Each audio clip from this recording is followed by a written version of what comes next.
Good evening and welcome to Tucker Carlson. Tonight we have a major news alert out of Arizona tonight that pertains to that statewide election. We'll tell you what that is in just a minute.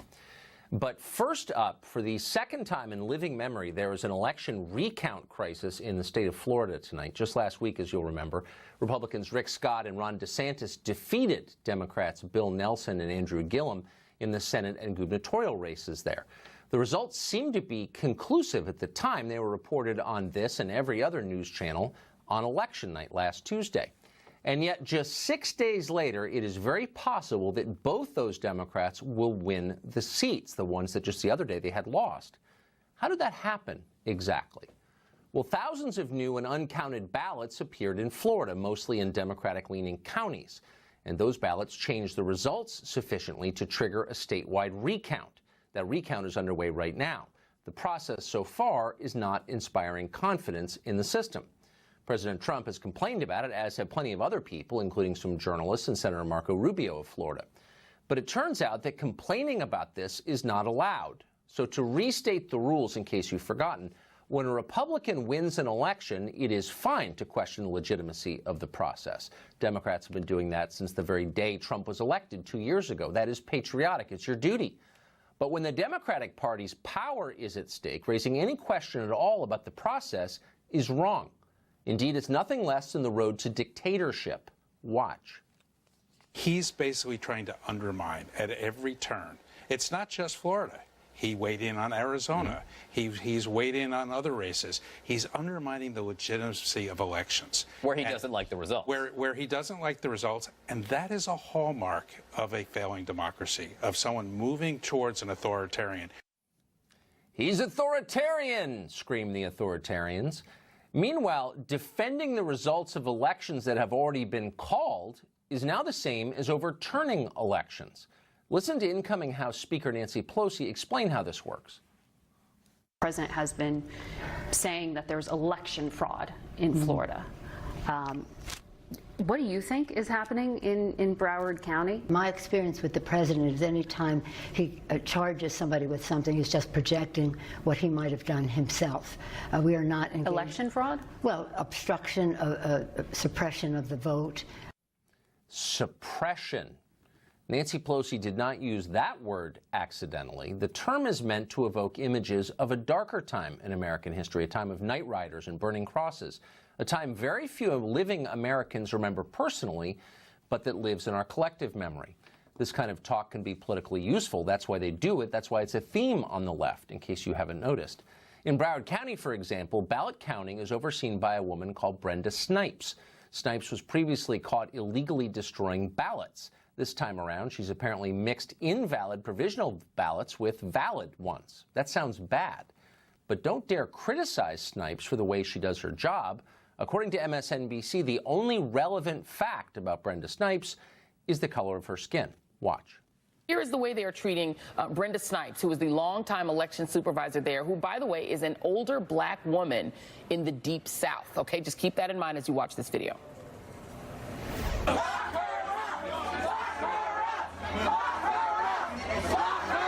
If you look at the person, in this case a woman, involved, she has had a horrible history. So in case you're wondering what demagoguery looks like, you just saw it. But why now? Why are they doing this now? Democrats are acting like they've been robbed of power somehow. And yet in elections just last week that all of us saw, Democrats gained power. They retook the House of Representatives after 8 years. They added several governorships. They nearly broke even in the Senate. That was not enough, though. They want more, and they will use any means necessary to get it. In Palm Beach County, the county canvassing board disqualified a vote because it was cast by a non-citizen. Non-citizens are not allowed to vote in federal elections. It is illegal. It also never happens in this country, ever. We're told that again and again, and anyone who disagrees is racist. But in this case, it actually did happen. Nobody disputes that. The Democrats' response to this happening?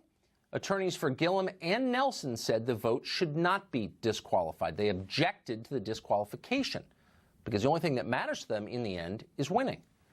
It's easy to find yourself thinking like this if you believe politics is holy war.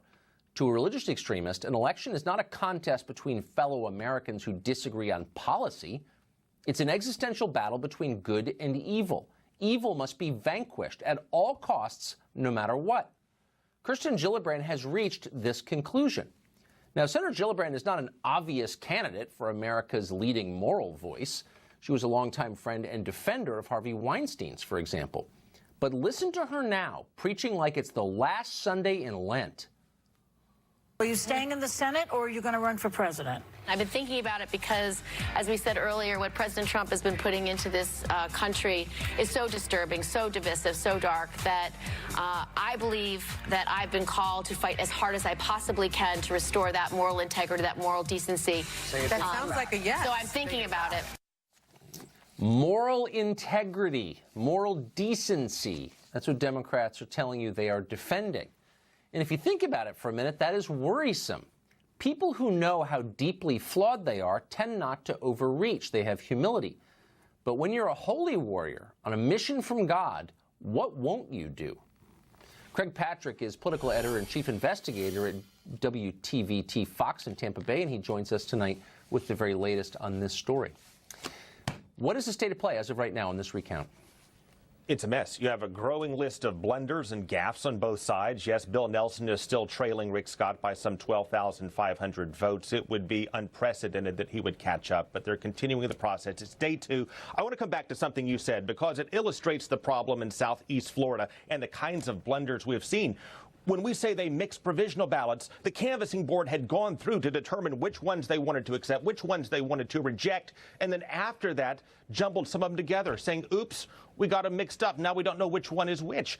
It's an example of the kind of blunders we've seen not just this year, but in years prior. And when you combine that with Broward County election managers saying they didn't know or wouldn't say how many ballots they still have to count days after the election, and now they're saying, and Palm Beach County, too, they need more time. They don't see how they can complete a machine recount by Thursday, while some counties are already there or very close to it. When you look at all of these things, it's easy to see how people outside of Florida can look at this and say, nobody can be this stupid. There must be something nefarious going on here.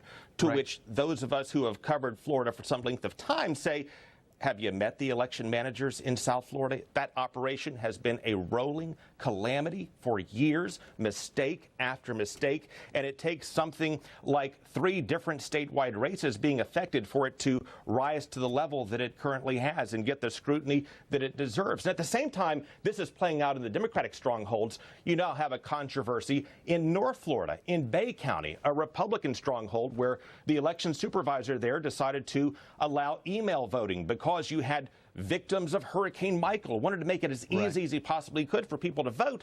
The problem is that was not included in the governor's executive order to loosen some of the restrictions. So Democrats are looking at this and saying if you're looking for evidence of illegal voting activity, look to North Florida, not to Southeast Florida. And with that, you're getting this tit for tat.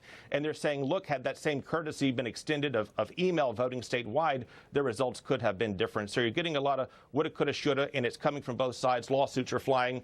And this is just day 2 of the recount. Much more to come. That's an amazing report. Craig, thank you very much for that.